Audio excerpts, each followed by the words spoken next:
भगवान विष्णु ने बताया कि तुलसी को रोजाना जल देने से कौन सा फल मिलता है। एक समय की बात है, माता लक्ष्मी ने भगवान विष्णु से पूछा, हे नाथ, आप तो तीनों लोकों के स्वामी हैं, आपकी तो तीनों लोकों में पूजा होती है, सभी आपकी कृपा पाने के लिए उत्सुक रहते हैं, फिर भी आप इस तुलसी के पौधे की पूजा क्यों करते हैं? इसे रोजाना जल क्यों चढ़ाते हैं?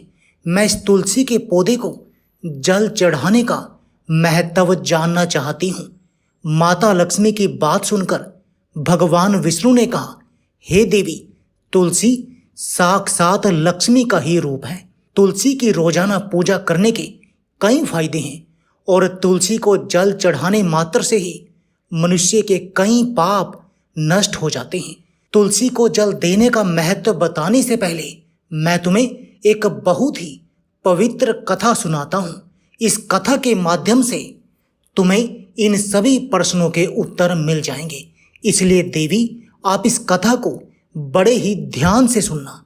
भगवान विष्णु ने कहा, हे देवी, जो भी मनुष्य सिर्फ इस कथा को ध्यान लगाकर पूरी सुन लेता है तो उसे 100 वर्षों तक तुलसी को जल देने का फल प्राप्त होता है। माता लक्ष्मी ने कहा, स्वामी, मैं इस कथा को बड़े ही ध्यान से सुनूंगी, आप मुझे वह पवित्र कथा सुनाना प्रारंभ कीजिए। भगवान विष्णु ने कहा, देवी, बहुत समय पहले की बात है, किसी नगर में एक ब्राह्मण रहता था। उसका जन्म तो ब्राह्मण कुल में हुआ, लेकिन उसके कर्म नीच प्रवृत्ति के थे। वह ब्राह्मण हमेशा ही झूठ बोलता और गलत तरीके से पैसा कमाता था। उसका मन हमेशा ही बुरे कर्मों में ही लगा रहता था। वह सदैव ही जुआ, वेश्यावृत्ति और चोरी में ही लगा रहता था। उसने अपने जीवन में कभी भी पुण्य के काम नहीं किए और शास्त्रों का अध्ययन नहीं किया। ब्राह्मण होते हुए भी कभी पूजा पाठ नहीं किया। सदैव ही उसका मन दूसरों के धन पर लगा रहता था और वह दिन में जो भी धन कमाता उसे रात्रि में जुआ और वेश्यावृत्ति में ही उड़ा दिया करता था। इस तरह वह ब्राह्मण अपने जीवन को पाप कर्मों में ही गुजार रहा था। उसने अपने मुख से कभी भगवान का नाम भी नहीं लिया और न कभी देवी देवताओं का पूजन किया। इस प्रकार से पाप करते हुए उसे कई वर्ष बीत गए। फिर वह ब्राह्मण कुछ खरीदारी करने के लिए एक नगरी में जा पहुंचता है। उस नगरी के पास में गंगा नदी बहती है और उस नदी में स्नान करने के लिए दूर दूर से लोग आया करते थे।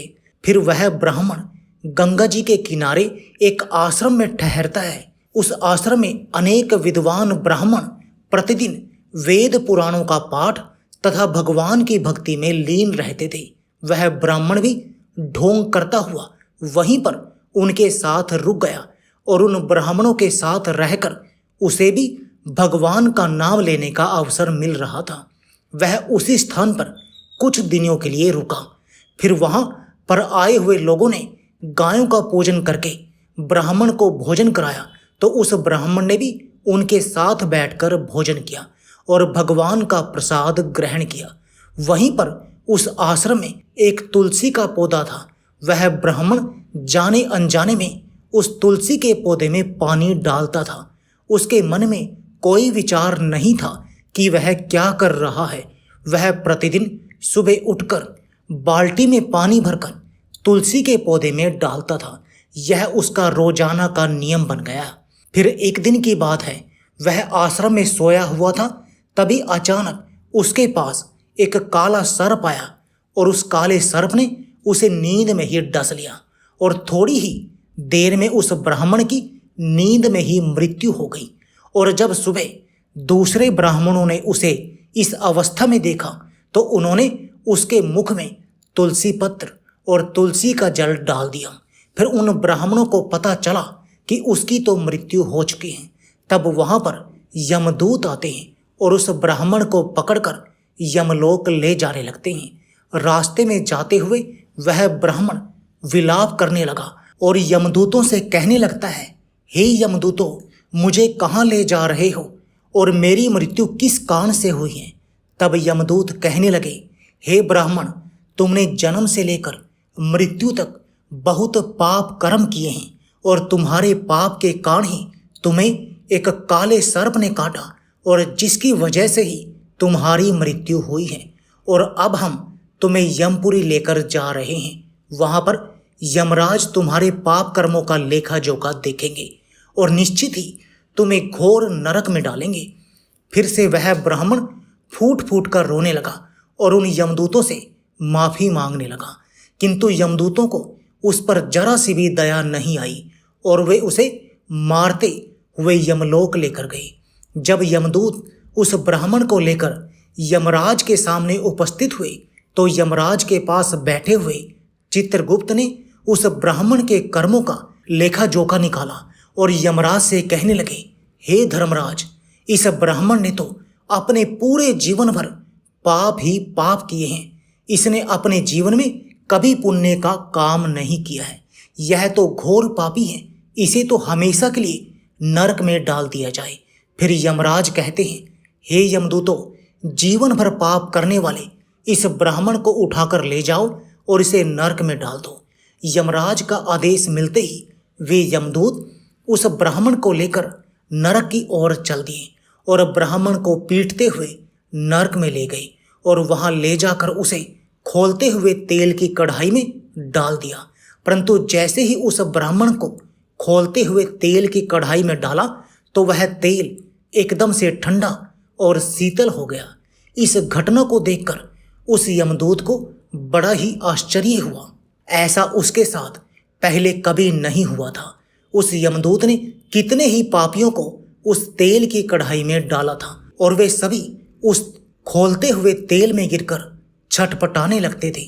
लेकिन जैसे ही वह ब्राह्मण गर्म तेल की कढ़ाई में गिरा तो वह तेल अचानक से शांत और शीतल हो गया। इस आश्चर्यजनक घटना को देखकर वह यमदूत जल्दी से दौड़ता हुआ यमराज के पास पहुंचा। यमराज यमदूत को देखकर यमराज ने कहा, हे यमदूत, क्या बात है, तुम इतने घबराए हुए क्यों लग रहे हो?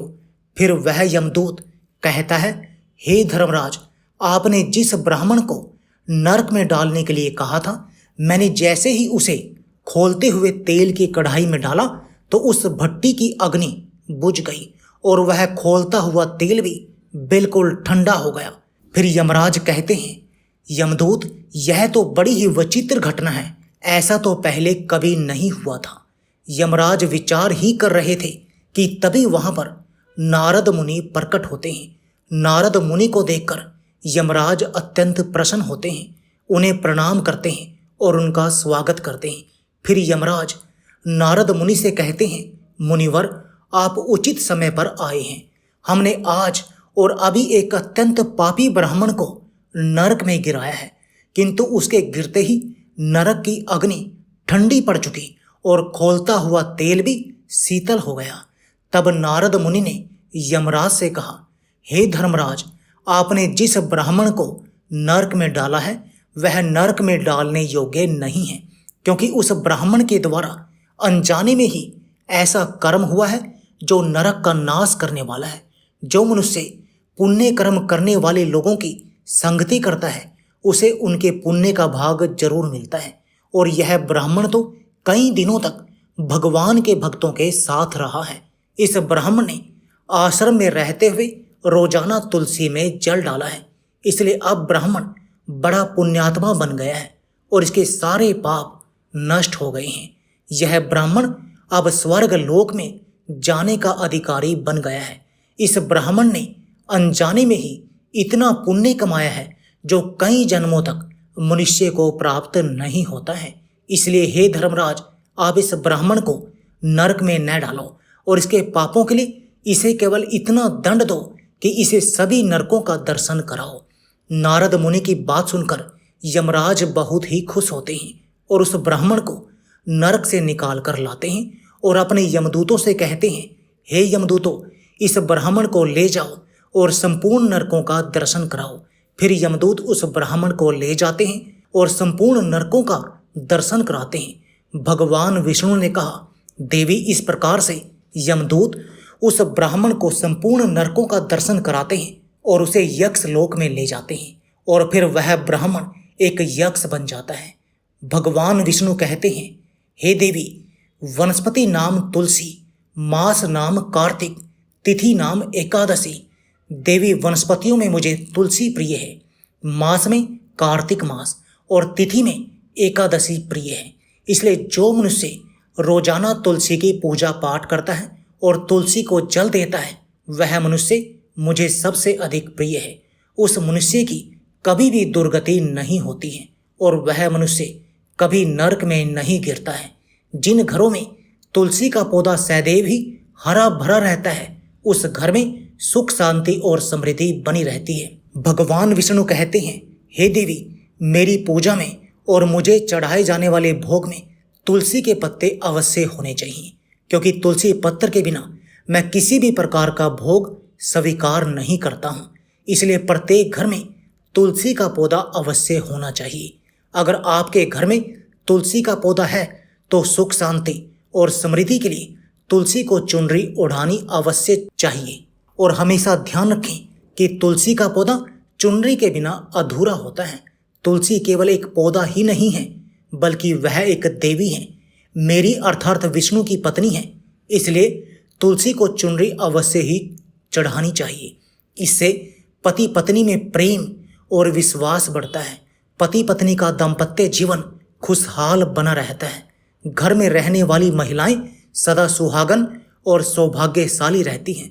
तुलसी का विवाह भी अवश्य कराना चाहिए। इससे मनुष्य के सभी दुखों का अंत होता है और संसारिक जीवन सुखमय बीतता है। भगवान विष्णु कहते हैं, हे देवी, तुलसी के पौधे के पास अपने मुख से अपशब्द नहीं बोलने चाहिए। तुलसी के नज़दीक भूल से भी जूते चप्पल अथवा झाड़ू पोछा नहीं रखना चाहिए, इसे पाप माना गया है। तुलसी के पौधे के पास जल से भरा हुआ बर्तन भी नहीं रखना चाहिए। तुलसी के पौधे के पास दीपक जलाने के बाद दीपक को वहां से हटा देना चाहिए, क्योंकि तुलसी के नीचे बुझा हुआ दीपक रखना अशुभ माना जाता है।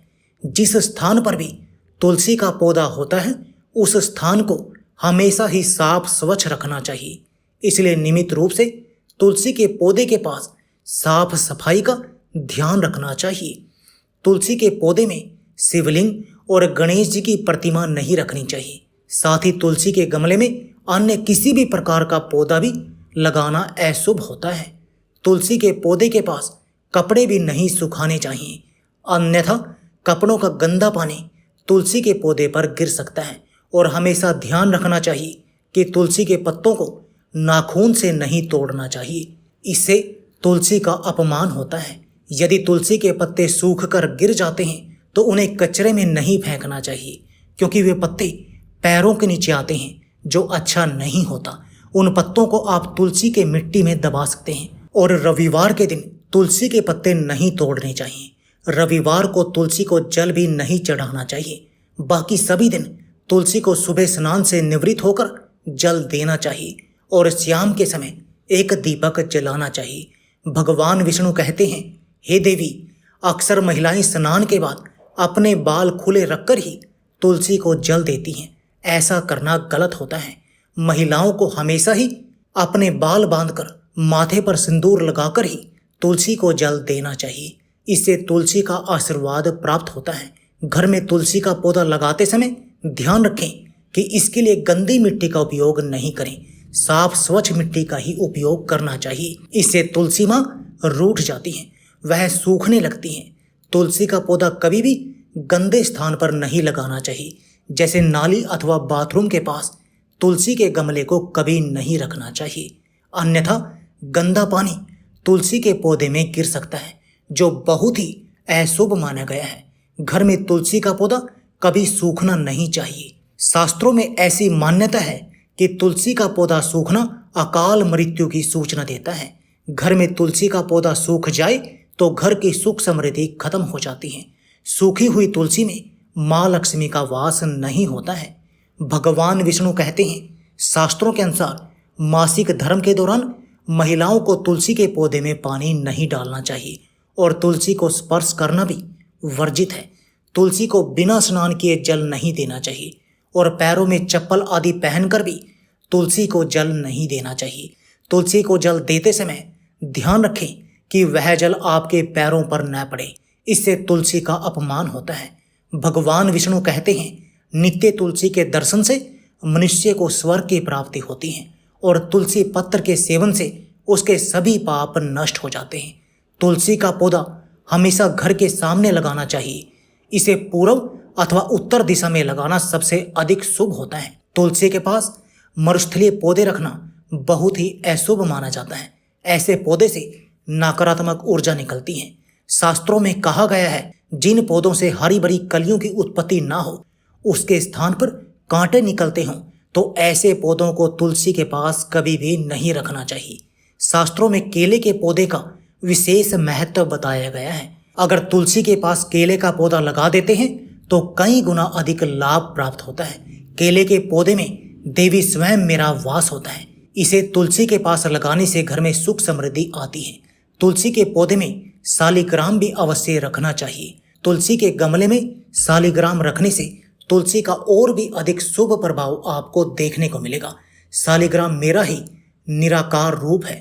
यह काले रंग का पत्थर होता है जिसे विलक्षण और मूल्यवान माना गया है। इसे अगर तुलसी के गमले में रखेंगे तो आपके घर से संपूर्ण नकारात्मक ऊर्जा नष्ट हो जाएगी। घर में केवल एक ही शालिग्राम की पूजा करनी चाहिए। भगवान विष्णु कहते हैं, देवी मेरी मूर्ति से कहीं ज्यादा उत्तम होता है शालिग्राम की पूजा करना। शालिग्राम को चंदन लगाकर उस पर एक तुलसी पत्थर रखना चाहिए। प्रतिदिन शालिग्राम को पंचामृत से स्नान कराना चाहिए। ऐसा करने से मनुष्य के सभी जन्मों के पाप नष्ट होते हैं। शालिग्राम सकारात्मक और सात्विकता का प्रतीक होता है। इस प्रकार भगवान विष्णु ने माता लक्ष्मी को तुलसी के पौधे को जल देने का महत्व बताया और घर में तुलसी का पौधा लगाने के सभी नियम बताए। वीडियो अगर पसंद आया हो तो वीडियो को लाइक और चैनल को सब्सक्राइब करें और अपने दोस्तों के साथ शेयर करें। धन्यवाद। और कमेंट बॉक्स में जय तुलसी माता जरूर लिखें।